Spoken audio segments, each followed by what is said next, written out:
Hello and welcome to a special edition of Open BXRx, BronxNet's special coverage providing you the latest information that matters to you during COVID-19, the coronavirus. I'm your host, Sonyi Lopez, and today is Tuesday, May 26. Coming up, we'll speak to an FDNY Emergency Medical Service lieutenant to learn how paramedics are working through COVID-19 and how the American Federation of State, County, and Municipal Employees demand that Congress fund the front lines. Then, Community Action for Safe Apartments, CASA, joins us to discuss the updated eviction moratorium and upcoming changes for tenants as they still fight for rent cancellation. After that, we'll learn more about two apps seeking to keep people connected with opportunities remotely. When we speak to the creator of Tinker app, helping professionals advertise and provide their services, and Creatives Near You, an app keeping creatives and freelancers connected virtually. So please, stay tuned. Open BXRX starts now.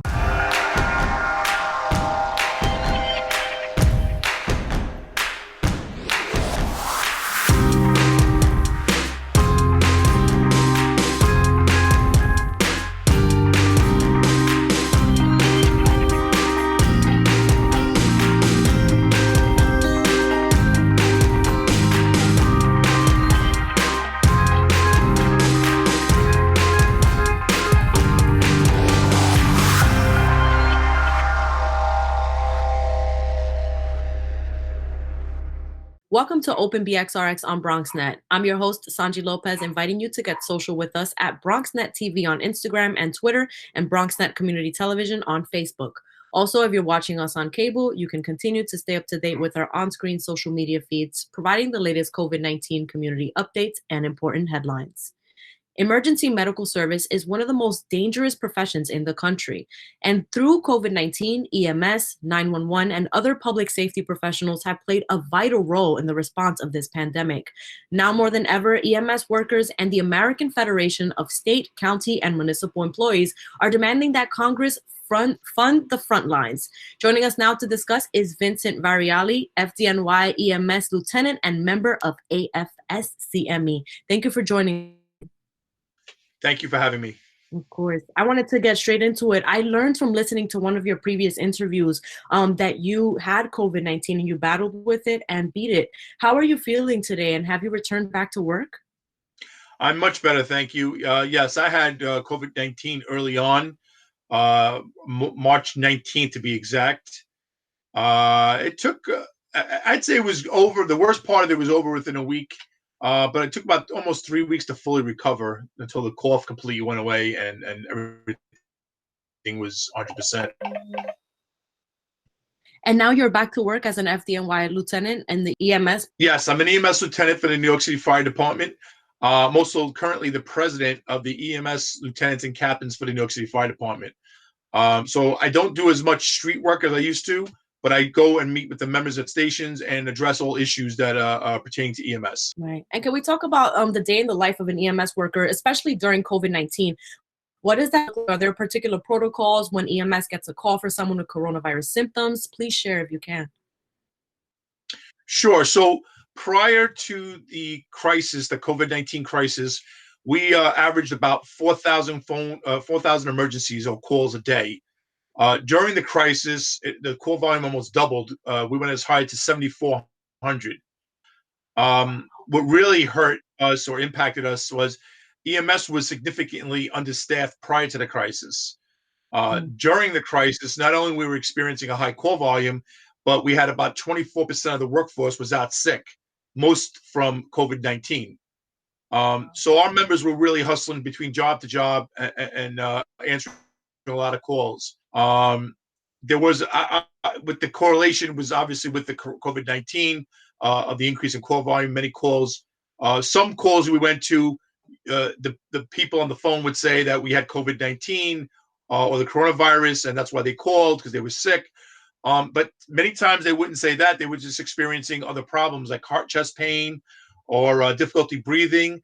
And then when you pull up there, every call we do, we have to take it as if it is a COVID-19 call, because somebody could easily be calling saying they have difficulty breathing, and you get there and find out the difficulty breathing is because of the coronavirus that they have. So and even other calls we had, like a broken ankle, let's say, you would go there and the person happens to also be sick and with the coronavirus and they have a broken ankle now too. So you have to address that as well. So every call we responded to, we had to treat it as if there was a coronavirus in the location that we had responded to, and then work on the direct illness or injury that we were called for. Wow. Can you tell us also about the long hours and, of course, the serious challenges and conditions that EMS frontline workers have faced before COVID and now during it? Yes, definitely. So we had asked, the unions have asked early on that we move to a 12-hour tour schedule. And what that does is it provides enough downtime in between shifts so our members would be able to recover. Unfortunately, the fire department didn't do it for whatever reason, and they stayed with these 8-hour tours, which really turned into 16 hours a day. And many of our members are working 16-hour days, 4 days, 5 days a week. Only 8 hours in between time to recover and recuperate. Many were sleeping in their cars. Most were afraid to go home because they were afraid if they got the virus from somebody that they were going to go home and expose their families to it, and they didn't want to do that. So they isolated themselves in cars. The unions spoke to the fire department. We had many conversations about that. We managed to arrange some lodging at hotels for members to go to so they could get some proper rest after doing a 16-hour shift. But it happened in the middle of the process. In the beginning, the unions actually paid for some of the hotels for the members. And then finally, the city and the fire department came out and found some hotels, and they started putting members up in hotel rooms and helping them out in that way. But it was rough. Some members were positive COVID-19 and were in their cars while they were sick. Eventually, like I said, they became our number one priority to get them into at least a hotel room or get them into a place they could stay and get better. And we lost 4 members had died from COVID-19. 2 committed suicide, 4 directly from the illness. This is a crisis that we've never seen before. I responded on 9/11, and I remember the call volume that day. This was like 9/11 every day. We had a huge amount of call volume, a lot of emergencies going on, and this was like we were at a war zone every single day. And what was even more interesting, or more saddening and more horrific, I should say, is not only did we respond to a lot of coronavirus calls and seeing people sick, there was a higher amount of cardiac arrest calls. So we were seeing a lot more death. On average, the city responded to 80 cardiac arrest calls throughout the city a day. During the coronavirus crisis, we were responding to 300 a day. So on a typical tour of 12 hours or 16 hours, instead of doing maybe 3 or 4 cardiac arrests, we were doing 10 to 12 cardiac arrests. And most of them were not coming back. They were dying. So there was a lot more death going on, and we were witnessing a lot more traumatic death than we were used to. And Vince, there was also a restriction on resuscitation as well, no, when it comes to cardiac arrest and heart failure. Can you tell me a little bit about that? They lifted that recently. Yes. So the hospitals were also overwhelmed. As many have seen in New York City, there was tents outside, and we were finding places for patients. So what they did was to change the criteria. Normally, EMS would come, we would work up a patient, get a pulse back. Whether we got your pulse back or not, we would transport you to the hospital generally, unless there were certain circumstances where there was no need for transport and we would have to call the patient DOA at the scene. But most of the time, we would transport the patient. The protocols changed during the crisis because the hospitals were so overwhelmed, they couldn't handle patients who did not have a pulse. So the new protocols came as EMS would have to try to resuscitate you on scene for about 20 to 30 minutes. After 30 minutes, if they could not get a pulse back, they had to call the patient dead on the scene, and we would not transport. What that did was it took away some of the burden from the hospital. I don't want to call it a burden. It took away some of the hospitals I'm sorry, ability to have to work on the cardiac arrest, because since they really didn't have the resources to do that. And also, we'd get the ambulance back in service faster, because if we had a transport, we now took time to go decon the ambulance, and it took us about an hour turnover. So if we couldn't get your pulse back, the view was they're not going to come back. They're pretty much gone, and we're not going to transport. Something else that I wanted to ask about, Vince, was I know that there have been delays and pleas from frontline workers, and you're finally receiving free coronavirus antibody testing. What are your thoughts on this? Is it late? Will this help many workers feel more secure and able to return to service a little more securely? Yeah, testing is something we've all asked for early on. The regular testing to see if you had the virus, and that is something that was not available. I know many other places said there was some available. There was none available. Just recently, they started antibody testing. Also, I think many first responders would like to know if, because with all the exposure we had, whether or not we did have it and didn't even know it. And now, if we have the antibodies, is that going to help us? Are we going to be immune to it? We'd like to know what's going on with our bodies if we have it in us or not.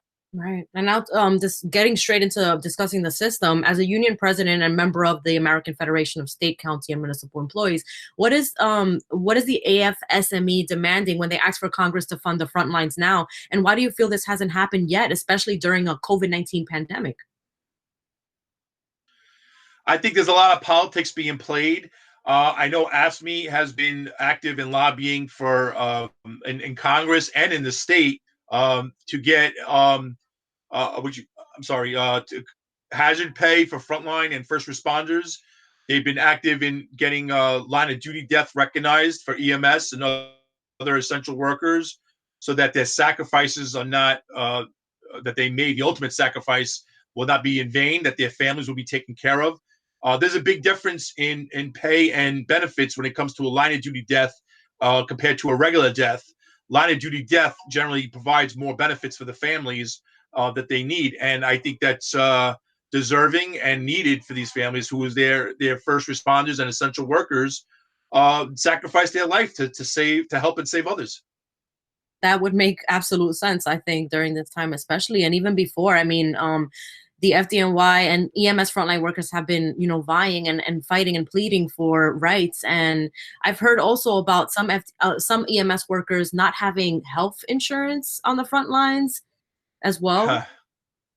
Well, so some EMS, the private EMS, I would think, if you were, they may not have health insurance for it. But generally, what happens in EMS, and many people don't know this, EMS in New York City is not treated as a uniformed emergency service. Compared to police, fire, and even sanitation, they all have unlimited sick leave. EMS has 12 days a year of sick leave. So if you get the flu or you get sick, you use up your 12 days, you can easily fall off payroll.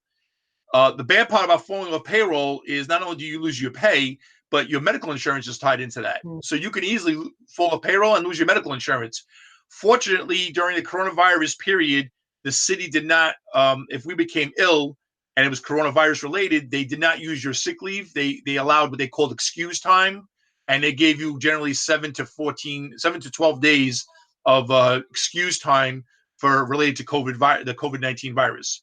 But generally, unfortunately, before the crisis, if you got sick, if you had the flu, if you got just general illness, hurt your back or whatever, you used up your 12 sick days, you will go off payroll, and you would lose your medical insurance. And that's something we need to have a conversation about. And this virus and this crisis really exposed a lot of the problems and weaknesses in the healthcare system and in the benefits for employees, especially EMS, where the unions have been actively fighting for years to be treated as frontline first responders, just like police and fire, because we work shoulder to shoulder with them out in the street.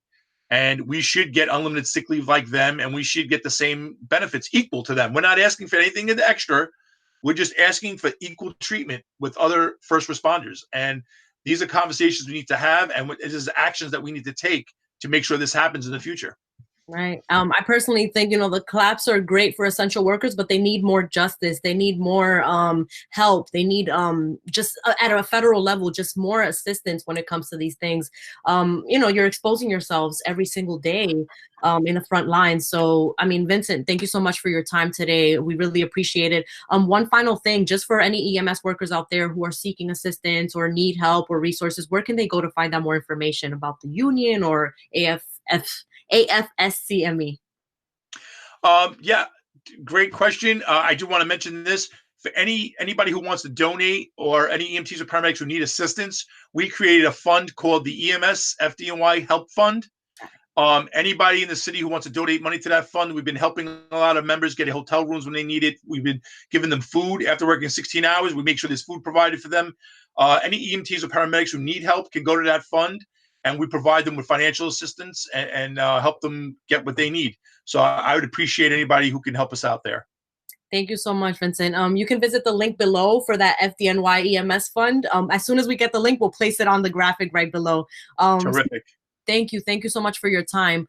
Folks, Open BXRx will be right back. As schools remain closed for the rest of the academic year, some companies are collaborating to ensure students get the resources they need. Those needs have been exacerbated by COVID-19, and there was a need for us to work collaboratively in a collective impact approach to provide the necessary resources that the Bronx needs now. Derek Lewis, founder of Bronx Community Relief Effort, and Abby Jo Siegel, CEO of Here to Here, have purchased and distributed 600 Chrome laptops and 750 Wi-Fi hotspots to students all over the 5 boroughs. We recognized early on that a good number of students within those schools were going to have connectivity issues. In an effort to combat the lack of internet connectivity and supply these students with computers they need for remote learning, the two organizations teamed up with DreamYard, an organization based in the Bronx dedicated to supporting Bronx youth through the arts. But not just academic activities, we are also defining strategies for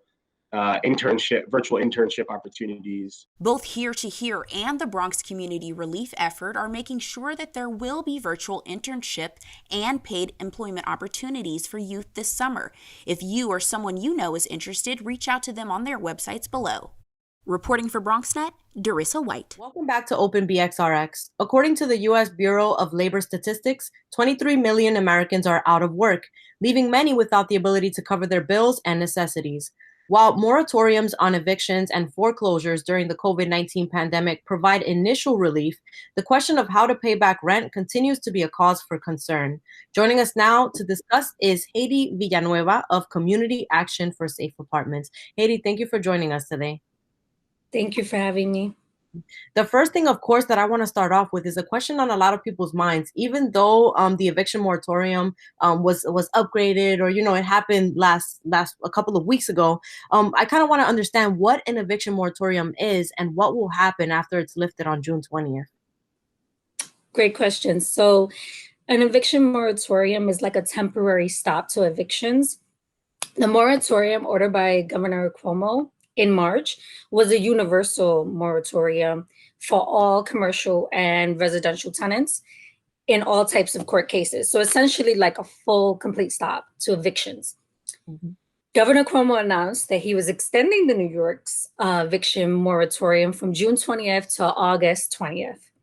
But instead of continuing the eviction moratorium as it stands now, the governor's new executive order ended it by allowing landlords to file new eviction cases and permitting martial evictions from June 20th onwards. Mm. So the new order is saying that landlords can't file non-payment cases for anyone who has been financially impacted by COVID-19. But the problem with that is that now the tenants will have to prove financial hardship related to COVID-19. And that's going to be a big challenge for people to prove, especially those that are undocumented or have, different means of income. So the new order is very vague. It doesn't really include any mechanism on how this is going to work, what's going to be required, what the steps will take. And it leaves many tenants vulnerable to going to housing court to have to fight to stay in their homes. And it leaves them vulnerable to eviction. Right. And as we know, housing court right now is closed, correct? Yeah, housing court is closed now, but as of June, it should be opening. Okay. I mean, that's the expectation. We don't know, if they're going to continue changing things. Yeah. Right. And, speaking of which, every day there's a new update in regards to housing. But what people are anticipating is the canceling of a rent, right? So I want to get into the next question. Due to loss of employment, many people don't have enough money to cover their bills and necessity, including rent and mortgage. Can you tell us more about the movement and the cancel rent protests that are going on? Yeah, that's exactly right. Everyone's struggling right now, basically. And, we're in the midst of a global pandemic, a national crisis. There's at this point, there's probably 30 million people who have applied for unemployment. We know people are struggling right now and know that this problem is not going to disappear once the threat of COVID-19 has passed and once the eviction moratorium has been lifted. So we need a campaign to cancel rent and reclaim our homes because we need real solutions that will keep New Yorkers in their homes. We are calling on Governor Cuomo to cancel rent, mortgages, utilities, and to house the homeless who are severely impacted by this pandemic. We believe that we should be prioritizing people over profit, especially in a crisis like this. Right. And what are you hearing, Haydee, in regards to the community members and, tenants? What are they expressing to you guys, to organizers, regarding housing, the situation that's going on, and their worries during this pandemic? Well, a lot of the concerns that we hear, obviously, is mostly about the rent and, being able to pay the rent.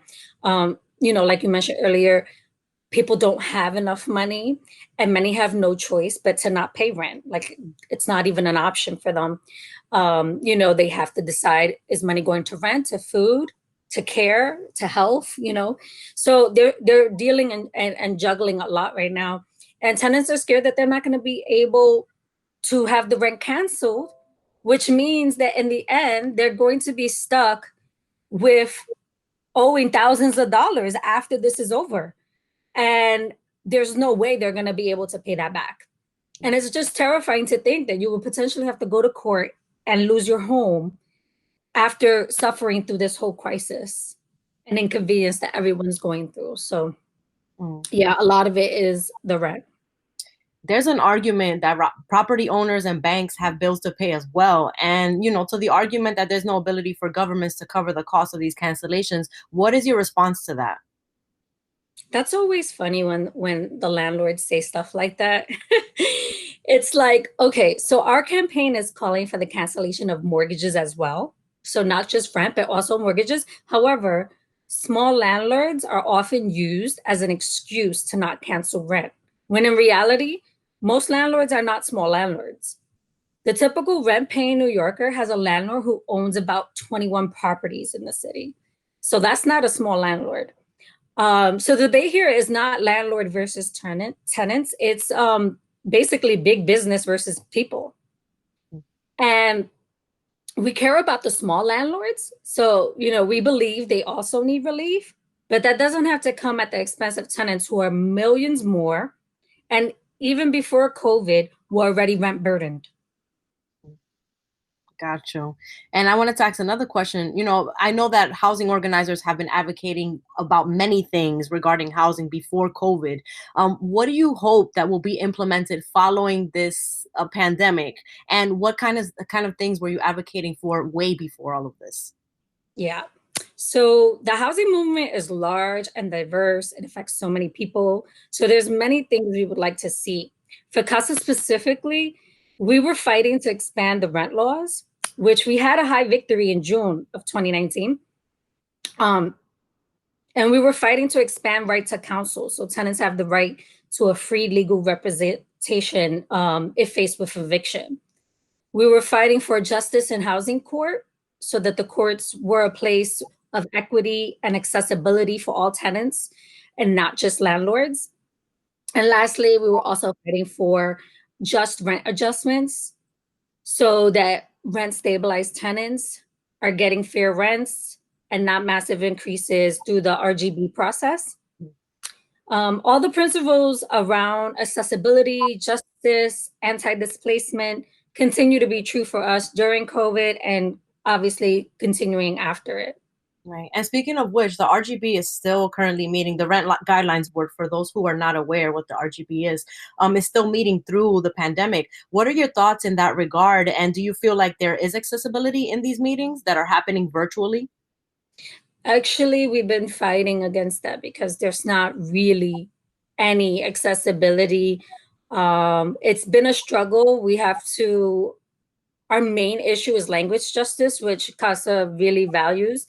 And we want them to at least have Spanish interpretation because a lot of the tenants, especially the ones that are burdened, are Spanish speaking.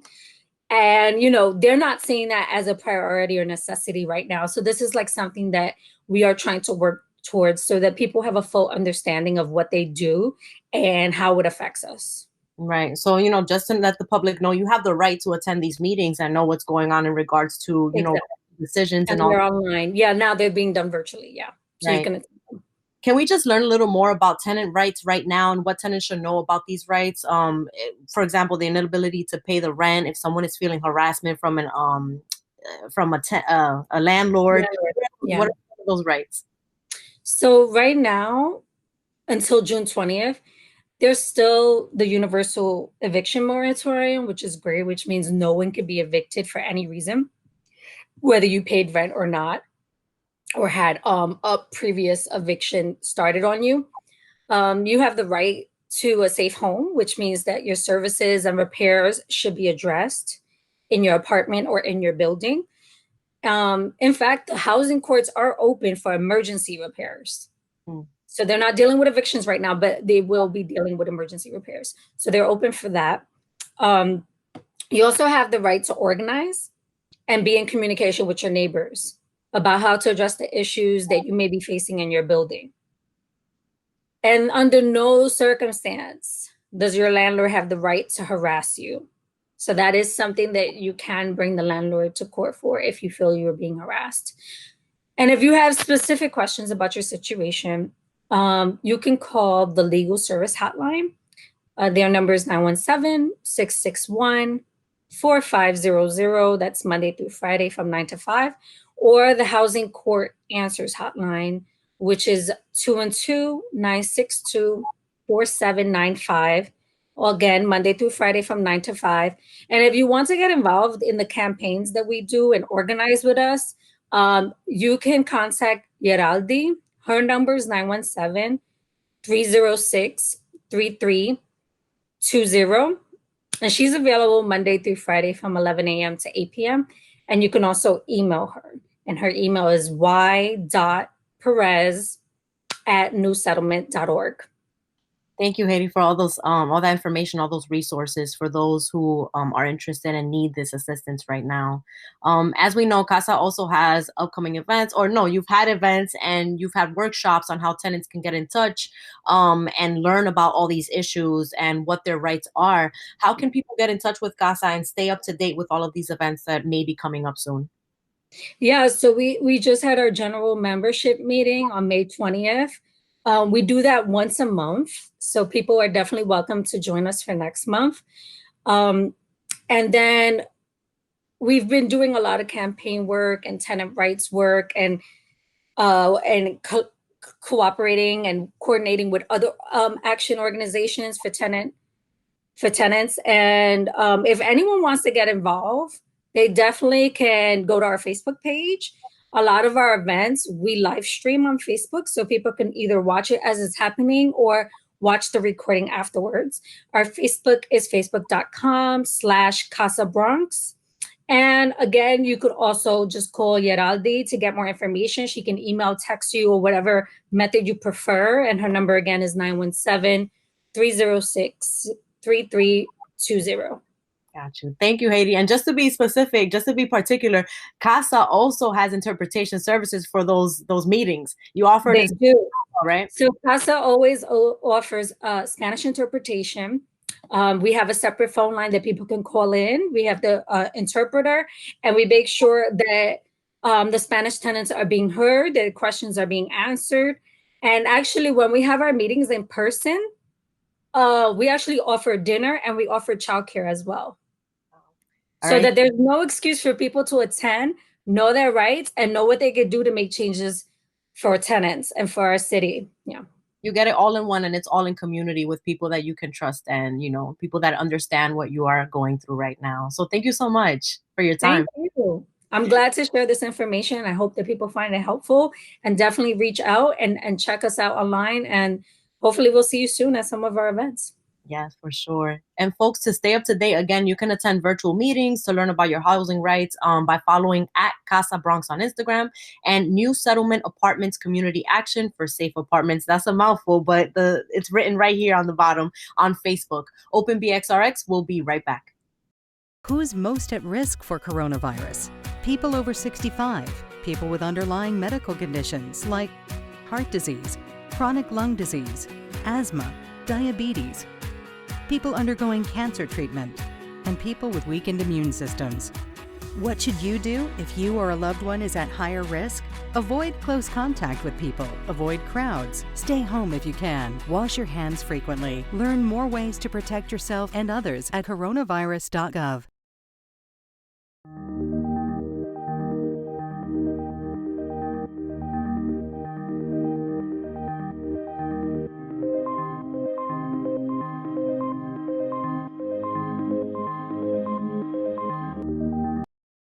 Welcome back to Open BXRx. While the federal government has provided several types of COVID-19 relief for small businesses, guidance on relief for independent contractors, freelancers, and gig workers remains scarce. So many are searching for work from home to regain a source of income. Tinker app seeks to connect independent contractors to people who need their services from the comfort of their homes and vice versa. Joining us now to discuss is Alvaro Rodriguez, creator of Tinker app. Alvaro, thank you for joining us today. Hello. Hey. Thank you for having me. Of course. So first, to start off, I just want you to tell us about yourself and about Tinker app and what made you create this app. Okay, so I'm originally from Washington Heights, go-getter. I went to college upstate. I went to school for electrical engineering. I came back, and ever since I could remember, I would always try to figure out a way to earn a side income. And I got into DJing. I opened a room renting business with some friends of mine, and several other things. I was just always trying to figure a way out to bring in a passive income. I almost got into real estate investment at a certain point, and then breaking my head and figuring out what I can do on the side. It hit me. Mm-hmm. An idea hit me, and I remember thinking, wow, this is actually a very good idea. I thought, if I'm trying so hard to find out side gigs, how about I create a platform so that people can find side gigs, and I could help them find side gigs, and I myself also be able to bring in an income for myself via that way as well. And so Tinker is almost a personification of who I am in a way.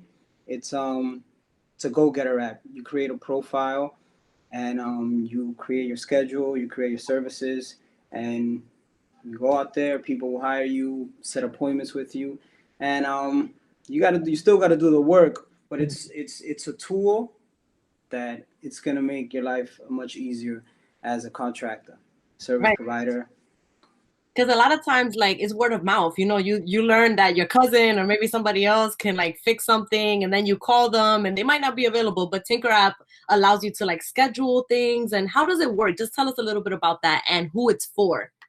All right, so like you mentioned, imagine that Tinker is your friend, right? Because of my position with all the people I know, I often get asked questions like, "Hey, do you know someone that can paint my house? Do you know someone that can come and clean my home? Do you know a DJ for this event? Do you know this?" And I always end up connecting people due to the amount of people I know.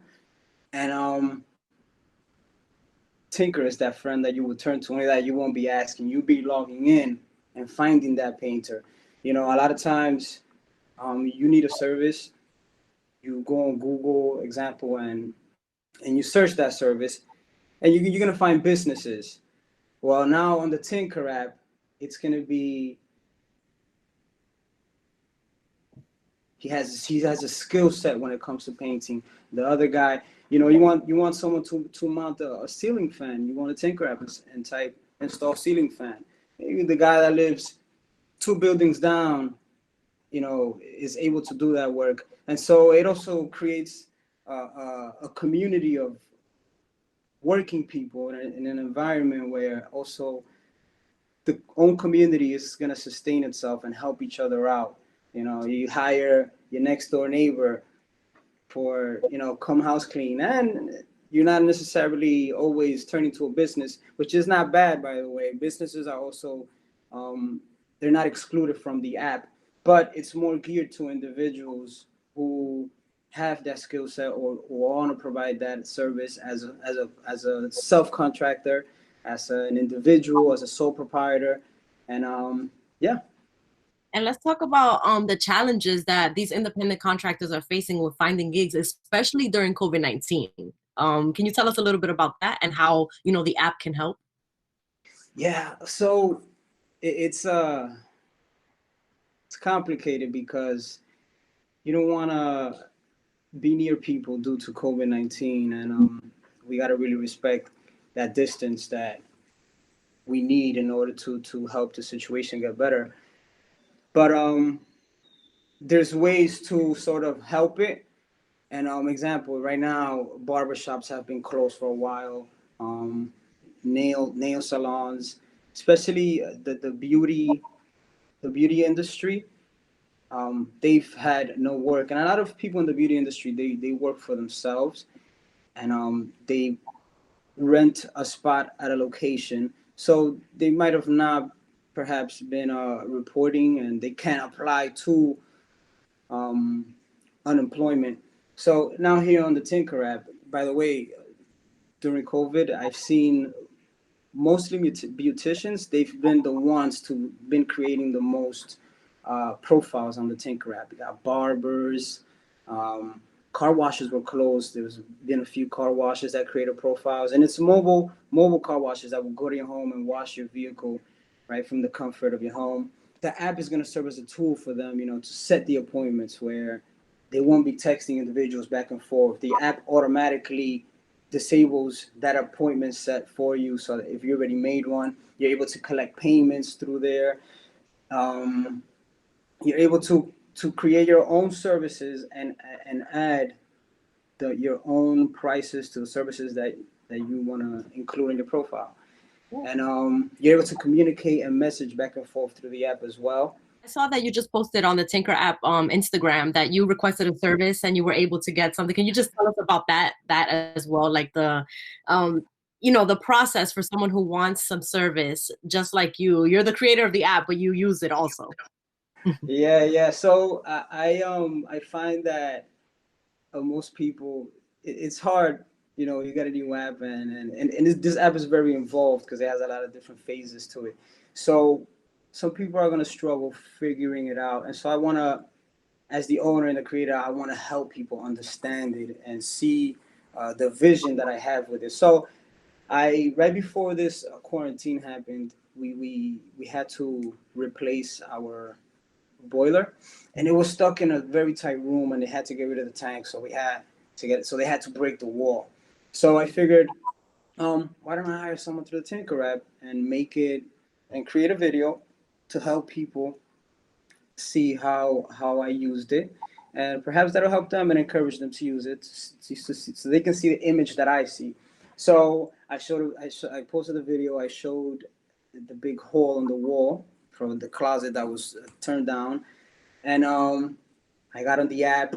I posted the video and a photo, a description of what I wanted done, and I priced it. That's another important thing with the app.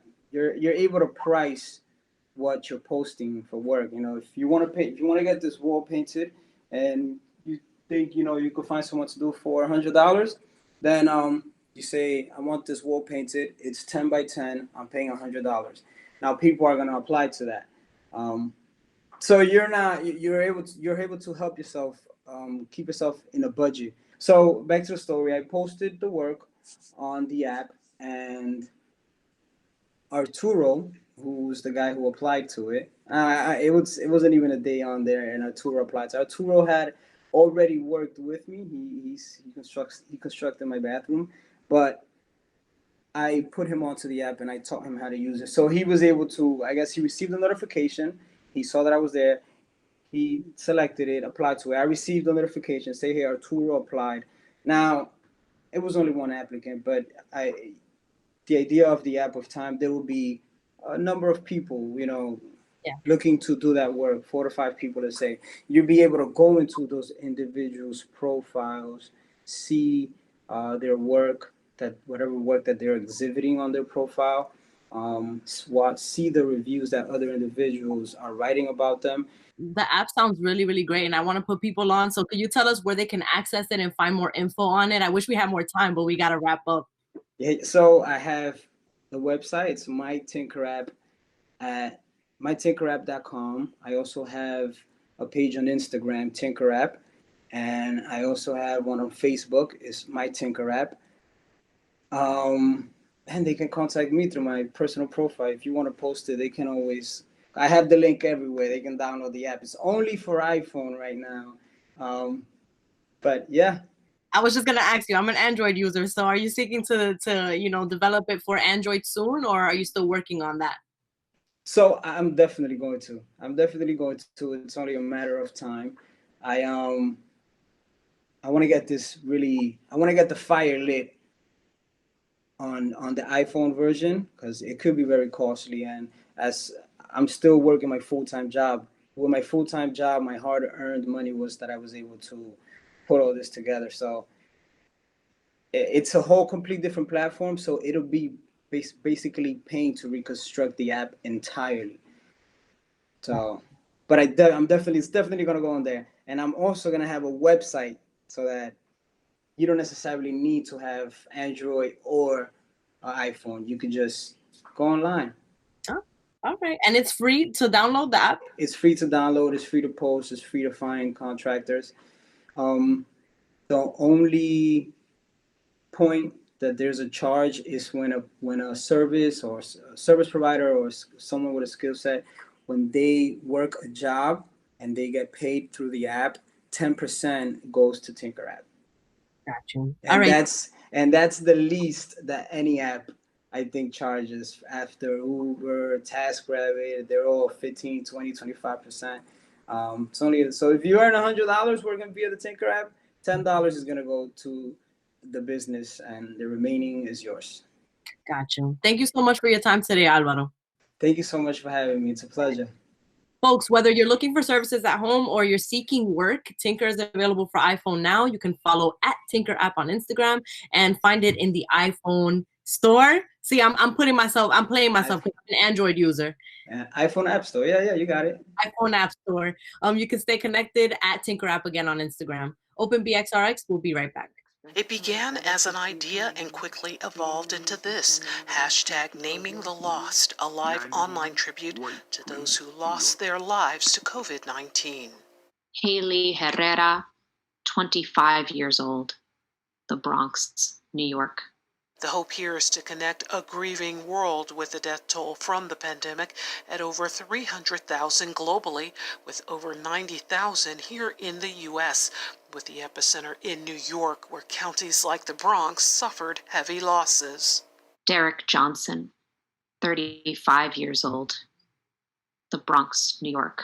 It's unprecedented. I don't think anything like this has ever happened before, but we have a really strong group of volunteers, people working on tech, people reaching out to the families and different networks and Facebook groups, researching all the different lists that have been compiled by many journalists. And then, of course, taking in the massive number of submissions that have come from people since we set up the website. Running for 24 hours on Facebook Live, Rachel McCullough, campaign co-director with New York Caring Majority that represents seniors, people with disabilities, family caregivers, and home care providers, says her community has been hit hard. We recognized that too many of our own members were being treated as disposable, or kind of spoken about as, well, they're older, so it's not that big a deal. If we reopen the economy, maybe it'll just be people in their 80s and 90s who die. And we found that unacceptable. And that's why, when we got the invitation to participate in this vigil, we said yes. And it's why we're continuing to gather at nursing homes and adult care facilities all across New York to just make it clear that nobody is disposable, and that, we honor and we applaud our essential workers, and at the same time need to recognize that every single one of us is essential, and every single person who died has a name, and every name needs to be remembered. Along with over 70 readers from our area, more will be included from the international community, also collecting names shared by loved ones through social media. We plan to continue doing this kind of thing and holding this kind of space in the days and weeks and months ahead.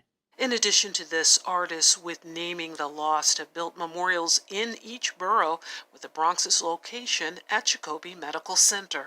It includes the title, Naming the Lost, Nombrando a los Fallecidos, and also the imagery of butterflies and hands and masks, along with the names of each of the people who died, simply the word essential, because each one of these people who we lost was an essential person. For BronxNet, this is Arlene Makoko.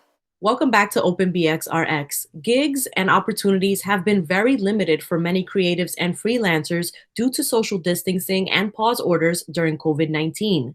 Creatives Near You, or CNU, is a new social networking app designed to connect the creative world based on location. Here to tell us more is the creator of CNU, Christopher Sinanan. Thank you for joining us, Christopher. Thank you so much for having me. Of course. I want to get straight into it. The first thing I want to learn about is about you, your background, and what made you develop CNU. Well, I've been a producer and engineer for the last 15 years. I play guitar and lead singer on a band. And I've always been in different type of environments in the music industry. So I've worn a lot of hats. And I've had the great privilege of working with a lot of different type of creatives outside of music as well. And a common issue that I've always found was that people are developing their skills and kind of working more independently now.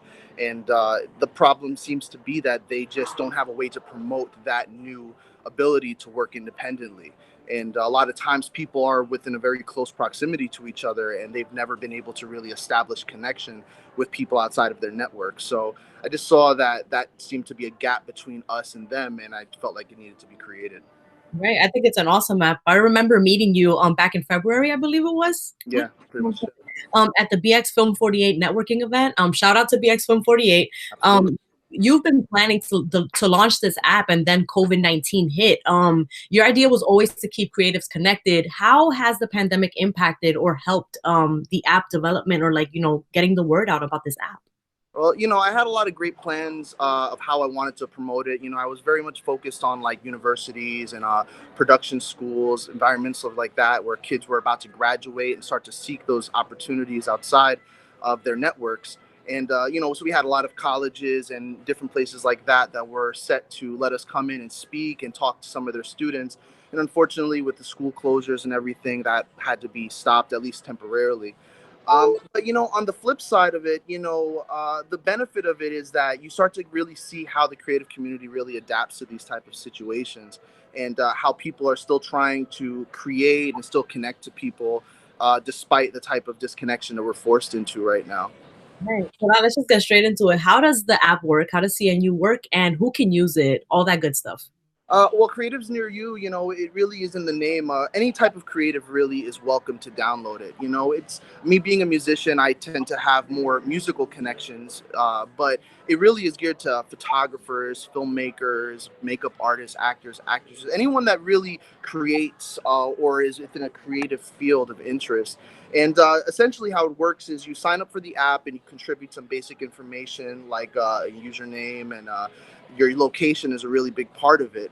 And then we ask you 4 key questions. And those questions are, what have you done? What do you do? What are you trying to do? And what do you use? And in these 4 questions, we advise you to basically contribute them kind of in a hashtag format. And those hashtags contribute to a large search bank that we use to kind of create a unique profile specific to you and the type of creative that you are. So that when somebody within your area does a search and say you look for a producer and you are a producer, you would populate in a search radius based off of what they search. That is so cool. I think it's so efficient, especially right now, since we can't have that physical connection with each other. And a lot of this work is mostly done remotely. I mean, you can meet up with the person, right? Like the game, I noticed that there's like a calendar link. You can like schedule a meeting or an appointment with the individual. So I think that's really, really cool. Absolutely. I wanted to ask you also about freelance work. For instance, a lot of freelancers feel a little halted due to the pandemic. How does CNU offer a platform for those who lost that source of income, whether it be a graphic designer, photographer, videographer, all of these creative businesses? Well, creatives really thrive in their ability to kind of be resilient and adapt to these type of situations. The people who really last in the creative industries, no matter what they are the ones that are going to continue to push despite the obstacles in front of them. So, as a creative, you're only as valuable as the work that you put out and the amount of effort you put towards your craft. Our app right now, although we have great plans for the future and things that we want to include, it serves primarily as just like a meeting ground, for you and the creatives that you interact with. Once you establish that connection with somebody, it's really onto you to really take the initiative to continue on those type of connections and try to continue collaborating with people, because a lot of people are working remotely and still are in need of graphic designers and filmmakers. And luckily with the internet and file transferring, we have the ability to send projects across the internet, and have the ability to continue doing things, just probably in a different fashion than we're used to. Right. And then CNU serves up as this one hub where you can just have all of these things in one. So I think it's fantastic. You can also put your work on there. As you said earlier, you can upload videos or any type of proof of your work.